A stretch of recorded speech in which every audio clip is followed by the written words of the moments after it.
Hi, everyone. I'm Elaine Quijano. It is good to be with you. Thanks for joining us. The first full week of the Biden administration is underway, as is the 2022 election cycle. But first, Senate Majority Leader Chuck Schumer says he is hoping to pass another round of pandemic economic relief within the next month and a half. Biden administration officials met with a bipartisan group of senators Sunday. They are pushing to find 60 bipartisan votes to pass a $1.9 trillion proposal. The stimulus plan would raise the minimum wage to $15 an hour and include $1,400 direct payments to those who qualify. Some senators described the call as a productive first step, but Maine Republican Susan Collins called it, quote, premature to discuss sweeping legislation. Those opposed want a more targeted deal with vaccine distribution as a top priority. Some also want a package that can be passed quickly ahead of the Senate impeachment trial against former President Trump in 2 weeks. House Speaker Nancy Pelosi is set to deliver the article of impeachment to the Senate tonight around 7 p.m. Eastern Time. Mr. Trump was impeached in the House earlier this month on a charge of incitement of insurrection. It's for his role in pushing baseless election conspiracies, as well as influence over those who attacked the Capitol January 6th. The former president is still having an impact beyond his term in office. Former Trump White House press secretary Sarah Huckabee Sanders is running for a position her father once held, governor of Arkansas. And Ohio Republican Senator Rob Portman says he will not run for another term in 2022. Ohio is considered a safe Republican seat, as the state has shifted considerably to the right during the Trump era. Here's how the retiring moderate explained his choice. It's gotten harder and harder to break through the partisan gridlock and make progress on substantive policy issues. And that has contributed to my decision. I'm sure you've gotten lots of messages from people saying, why is Rob not supporting President Trump enough? I get both. And as I said earlier, our country's polarized right now. It's kind of shirts and skins, isn't it? And that makes it more difficult to find that common ground because elected officials aren't rewarded for that. What they're rewarded for is, throwing out the red meat on the talk show. Meanwhile, the former president is also under fire for his vaccine distribution plan.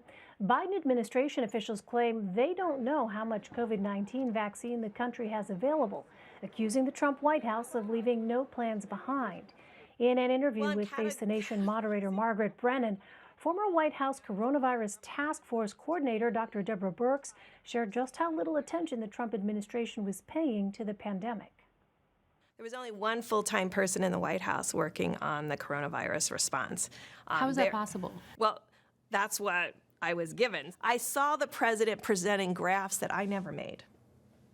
So I know that someone out there or someone inside was creating a parallel set of data and graphics that were shown to the president. And so every time a statement was made by a political leader that wasn't consistent with public health needs, that derailed our response.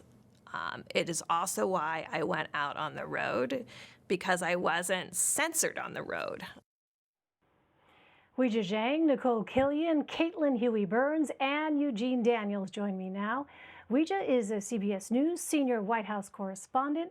Nikole is a CBS News congressional correspondent. Caitlin is CBSN's political reporter. And Eugene is a Politico White House correspondent and co-author of the Playbook newsletter. Welcome to you all. We have a power panel to start off this week. Weijia, let me begin with you. We have heard Dr. Birx and Dr. Fauci both discuss problems they witnessed in the Trump administration's coronavirus response. Why didn't they speak up sooner?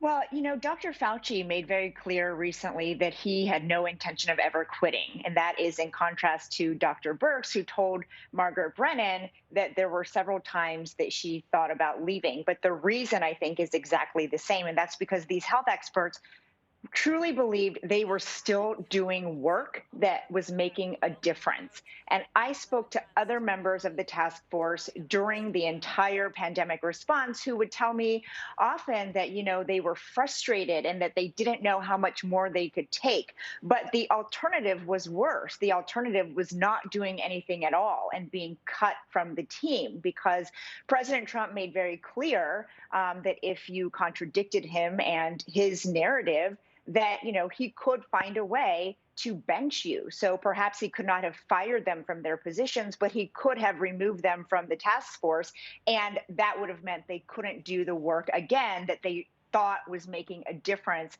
to help Americans. But I think it did weigh on them. I sat in those briefing rooms often with Dr. Birx, and you could see the weight that she was physically carrying and the stress of having to worry about pleasing and not, upsetting President Trump while relaying facts and science. And so that's one thing we've already seen is very different from the Biden administration, who has said they are committed to just delivering the facts, whether that is hard to hear for people at home or not. Yeah, it's been really interesting to hear from both Drs. Birx and Fauci about what it was like in the White House during the Trump administration. Well, Nikole, the New York Times reports that former President Trump's threat last week of launching a new political party was a way to keep Republican senators in line for the upcoming impeachment trial. But now it doesn't seem he'll follow through. Which senators have indicated they will vote to impeach a second time? Well, that really is the $64,000 question. I mean, we don't know who might vote to convict the president. Certainly most Republican senators have not necessarily indicated their position as far as leaning towards a conviction. Perhaps the only one who might be close to that is Mitt Romney, who in the last impeachment did vote guilty to the first article of impeachment against the president last year, which was the article, the charge was the abuse of power. So, Mitt Romney just over the weekend said that he believes that the president may have committed impeachable acts, but really instead we are kind of seeing the opposite from many Republicans who seem to want to back off of this trial and who don't necessarily want it to go forward, whether it's trying to question whether it's constitutional to even have a trial, given that the former president is no longer in office. We heard Majority Leader Chuck Schumer try to squash that today, saying that there is precedent to hold a trial, even though the former president is no longer in office. But many of them really seem to be backing away from moving forward with this trial if they can, although, again, Leader Schumer indicating that this trial will go forward. So, Eugene, with that as our backdrop, the Justice Department's internal watchdog says that they are investigating current and former officials for allegedly engaging in an improper attempt to alter the 2020 election outcome.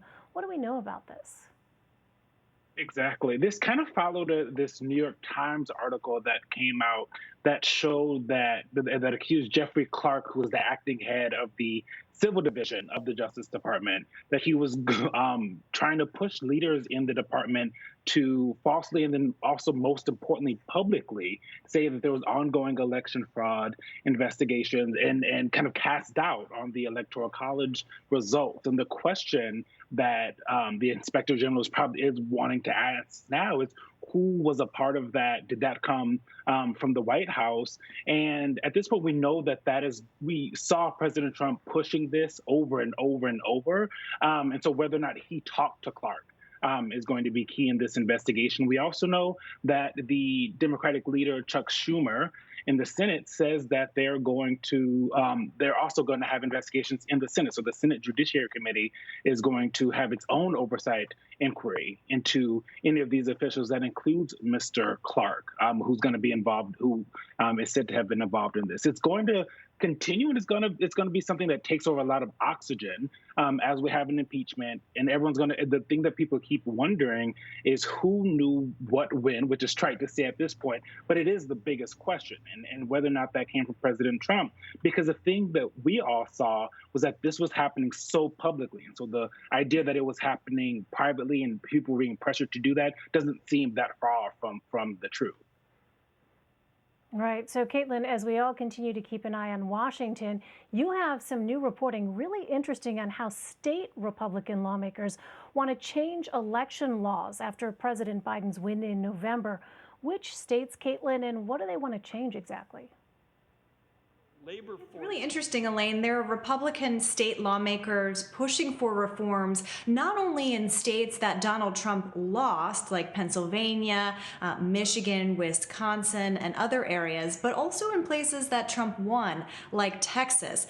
Where they are focusing their efforts are on a form of voting that became very popular in November because of the pandemic, and that was an expansion of vote by mail. A lot of states expanded the option to vote by mail without an excuse because of the pandemic, to give people an alternative to voting in person. But you also had other states like Pennsylvania that enacted an expansion of vote by mail without an excuse even before the pandemic began. So in 2019, the Pennsylvania state legislature, which is run by all Republicans, voted for a measure that would expand vote by mail. Fast forward through the 2020 elections, and these Republican lawmakers have been hearing from their constituents, and they're very upset about how the election went down. I talked to a Republican state lawmaker in Pennsylvania who represents a district that Trump won overwhelmingly. He said he's been hearing from constituents. He got one call that was so concerning that he actually had to get law enforcement involved. So he says that people were really upset with mail-in voting, and this is a lawmaker that actually supported that measure in 2019, but he argues that the state Supreme Court and the Secretary of State added to it, and that they had supported it originally because it supported other reforms as well. So we're seeing this kind of backlash in reaction to the November election focused on that. You're also going to see a push for voter ID laws or stricter voter ID laws, cleaning up voter rolls. And this is not only a push at the state legislative level, but it's also been a push from the Republican National Committee. Ronna McDaniel has been arguing for legislatures to pick up measures in reaction to it. And a really interesting statistic that we found was that a Quinnipiac poll found that 67% of Republican voters said that they did not believe Biden's win in November was legitimate. So as we're asking, why are lawmakers doing this, pushing for it, it's that combined with what they're hearing from constituents in reaction to the November election. We also spoke to a lot of election experts, however, who said, look, everybody wants to make sure that the elections are done with integrity. This was the most secure election that we've ever had, even with this expansion of mail-in voting. It's wise to always, review laws and enact reforms to preserve that integrity, but so long as it doesn't interfere with access to the vote, and that is a question. Right, and it's something that we know Democrats have talked about and activists have talked about, is preserving and ensuring there is access to the ballot. Well, Weijia, let me ask you about President Biden. He issued 2 new orders to start this week. One to lift the military's ban on transgender troops, another pushing the federal government to buy American. But, Weijia, you and I have both covered this issue of increased reported instances of racism against people who trace their roots to Asia and the Pacific Islands. They're sometimes known as AAPI community members. What is it that you can tell us about President Biden planning some executive action on combating this kind of racism? Yeah, so our White House team has learned that tomorrow President Biden is expected to sign an executive order that addresses xenophobia as it relates to COVID-19 and the AAPI community, really condemning the rhetoric that we have seen throughout the country that has also led to, as you mentioned, countless attacks on people within the Asian American community. And this is just one of several executive actions we expect tomorrow that fall under the theme of equity. So there is also one that aims to strengthen relationships between tribal communities. There's one that aims to promote fair housing. But, this particular order is really significant for this one community because it isn't a reversal of the Trump administration policies. However, it is the opposite of what we saw from not only the administration, but particularly President Trump, who, as you know, as we have all heard, himself use language that added fuel to this sort of behavior and this discrimination. And so what I'm looking for, Elaine, is what the order actually does. Is it mostly symbolic to just say, we as a nation will not stand for this sort of discrimination against AAPI, or will it have some meat? Will it have some teeth? Will it direct agencies to take action? For example, under the Bush administration, President Bush directed the Department of Justice to put a priority on prosecuting crimes linked to anti-Muslim rhetoric and attacks. Will that happen tomorrow when the president signs something? Will he ask his Justice Department to really put a premium on those kinds of hate crimes?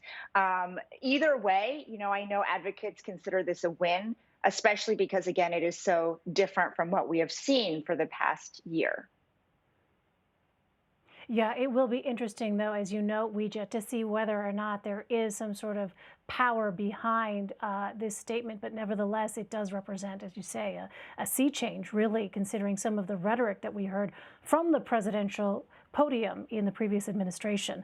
Nikole, I want to ask you about COVID relief negotiations. President Biden was asked about whether he's willing to bypass the need for Republican support by using a measure known as budget reconciliation to require only 51 votes to pass a bill in the Senate. Let's go ahead and listen to that. I have been doing legislative negotiations for a large part of my life. I know how the system works. And what can't guarantee anything at all. No one wants to give up on their position until there's no other alternative. They either have to make a decision that they don't support what is being proposed, or they insist on what they have, or they let it all go away, fall down. I think we're far from that point right now. So, Nikole, we know this is one of President Biden's most pressing legislative priorities. Where do talks stand now? Well, as you mentioned at the top, over the weekend, there was a bipartisan meeting with the president's National Economic Council Director Brian Deese, and that included, Republicans and Democrats, all senators who really had an opportunity to try to, meet to hammer out what this package might look like, what everybody could potentially stomach, and the general consensus coming out of it is that it was a good first step, but certainly more discussion is warranted. For instance, Rob Portman, the senator from Ohio, who announced that he will not seek another term in 2022, said that there were some areas of disagreement, where he feels they kind of want to just keep things as is. For instance, the weekly unemployment payment that goes out to people right now, it's $300. Biden administration wants to make it $400, and that's not necessarily something that he wants to increase. There is going to have to be more negotiations to get to a place where everyone can say yes. And I think that's kind of what you heard the president acknowledge in his remarks, that people are going to try to hold on to their positions as long as they can. But at the end of the day, they are going to have to come to the table and compromise. And that certainly is easier said than done. The president also said that he thinks it will take a couple of weeks to try to get everybody to a place where there is a broader consensus, but not completely rule ruling out the option to use reconciliation, leaving it up to the Senate to make that decision, but certainly not ruling that out as one possible means if necessary. But I think I think he wants to start off, as do lawmakers, with this general sense of goodwill, coming to the table, putting forth this earnest effort, but still unclear if they can all kind of meet in the middle at the end of the day. Well, Eugene, so much of Democrats' hopes of smooth passage of legislation rests on the decision of eliminating the filibuster. Is that something Democrats have the votes for at this point? No, actually. And it's surprising because for such a long time, if you were covering the actual campaign trail like I was, that's all you heard from many of the Democrats who were running for president. But now, when push comes to shove and they have to vote, they're going to have to vote on this at some point and look at this and talk about this. Joe Manchin, the senator from West Virginia, was the person everyone had their eyes on, because we knew that he was not interested in this. But people forgot Arizona Senator Kristen Sinema, who also said the same thing, and she has said that she is not changing her mind when it comes to this. And for Democrats, something that they have, there's been talks of infighting in each of the parties, obviously, for the last couple of weeks and ever since the election. But for the Democrats to get in almost anything done in the Senate without any Republican support, you talk about the budget reconciliation using that instead of the filibuster. But there are so many things that they're going to want to do that's going to require more than 50 votes. And I did an interview with Whip Clyburn in the House. He's one of Joe Biden's best friends. He is someone who helped Joe Biden get elected after he endorsed him during the South Carolina primary. And he said that the reason that he's going to push and going to tell other Democrats to push Joe Biden to come out in favor of getting rid of the filibuster, but also other senators to do so, is because he sees it as something that was created and used mostly to keep, his words, civil rights stuff from passing decades ago. And so I think that is a different way that Democrats are looking at coming at this. But at this point, there's not the votes, and the agreement on this that we saw during the campaign is just not there anymore. So, Caitlin, to follow up on Eugene's points there, what sort of power are Democrats giving up if the filibuster stays intact? Yeah, I mean, there was just $500 million spent on those Georgia Senate races to gain control of the U.S. Senate. And right. Democrats are realizing that you actually can't really do a lot with a very narrow majority, especially when it comes to all of the legislation and everything, as Eugene mentioned, that they campaigned on. And so, yes, while it is still an uphill climb to get the number of votes from Democrats needed to change the filibuster rules, some Democrats want to kind of keep it as an option on the table. Work with us, or we have this in our back pocket that we could get rid of the filibuster and just go it alone. You heard Biden today talk about the importance to him of compromise. He obviously operated as a senator in very different times where compromise was a little more common than it is now. Democrats are realizing that even though they control the chamber, they still, haven't worked out an agreement with Schumer and McConnell to have an operating, way to kind of govern in this split 50-50 Senate. And they also realize that it's one thing to have a majority, it's another thing to have a supermajority, right? So 50 votes only gets you so far. If you need 60 votes to pass anything, that means you have to get 9 Republicans on board for anything. That looks really daunting. So the question I have is, as we move forward, if there isn't any kind of compromise, if Democrats aren't able to get Republicans on board for some of their priorities, do they inch closer and closer? Do those who were previously opposed to nuking the filibuster kind of maybe come around to it if they can't get enough of their priorities done? That remains an open question. Yeah, really good question. We will watch. Weijia Jiang, Nikole Killion, Caitlin Huey-Burns, and Eugene Daniels. Thank you all very much. Really appreciate it.